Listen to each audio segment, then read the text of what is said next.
ഈശോയുടെ തിരുഹൃദയത്തെ ആഴമായി സ്നേഹിച്ച ആ ഭക്തിയിൽ വളർന്നു വന്ന വിശുദ്ധി നിറഞ്ഞ ഒരു പുരോഹിതനാണ് ചാരിറ്റി സന്യാസിനി സമൂഹത്തിന്റെ സ്ഥാപകനായ ധന്യൻ അഗസ്റ്റിൻ ജോൺ ഊക്കനച്ചൻ. അദ്ദേഹത്തിന്റെ ജീവിതത്തിലൂടെ കടന്നു പോകുമ്പോൾ അദ്ദേഹം എത്രമാത്രം ഈശോയുടെ തിരുഹൃദയത്തെ സ്നേഹിച്ചിരുന്നുവെന്നും ആ ഹൃദയത്തിനോട് ചേർന്നിരുന്നു എന്നും നമുക്ക് മനസ്സിലാക്കാൻ കഴിയും. സ്നേഹം അണപൊട്ടിയൊഴുകുന്ന ഈശോയുടെ തിരുഹൃദയത്തിനോട് അദ്ദേഹം ചേർന്നിരുന്നു. ആ സ്നേഹം മുഴുവനും ആസ്വദിച്ചു. തൻ്റെ അമ്മയായ പരിശുദ്ധ അമ്മയോട് അദ്ദേഹം ഇപ്രകാരം പ്രാർത്ഥിച്ചിരുന്നു: അമ്മേ, എന്നെയും ഈശോയുടെ തിരുഹൃദയത്തിന് അടിമയാക്കണമേ. തിരുവചനങ്ങളിലൂടെ ഈശോ ഇപ്രകാരം പറയുന്നുണ്ട്: അധ്വാനിക്കുന്നവരും ഭാരം വഹിക്കുന്നവരുമായ നിങ്ങളെല്ലാവരും എൻ്റെ അടുക്കൽ വരുവിൻ, ഞാൻ നിങ്ങളെ ആശ്വസിപ്പിക്കാം.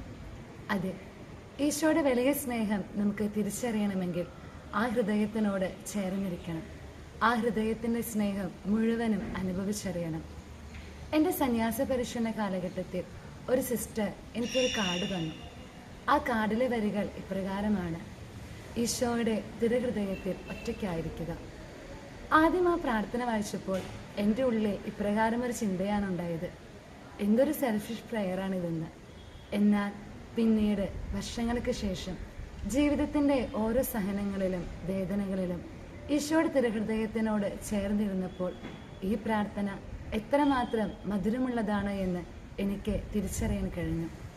ഈ തിരുഹൃദയ മാസത്തിൽ നമുക്കും ഈശോയോട് ചേർന്നിരിക്കാം. ആ ഹൃദയത്തെ അള്ളിപ്പിടിച്ചിരിക്കാം. ആ ഹൃദയത്തിൽ ഒറ്റയ്ക്കായിരിക്കാം. അങ്ങനെ ഒരുപാട് ആത്മാക്കളെ ഈശോയ്ക്കായി നേടിയെടുക്കാം.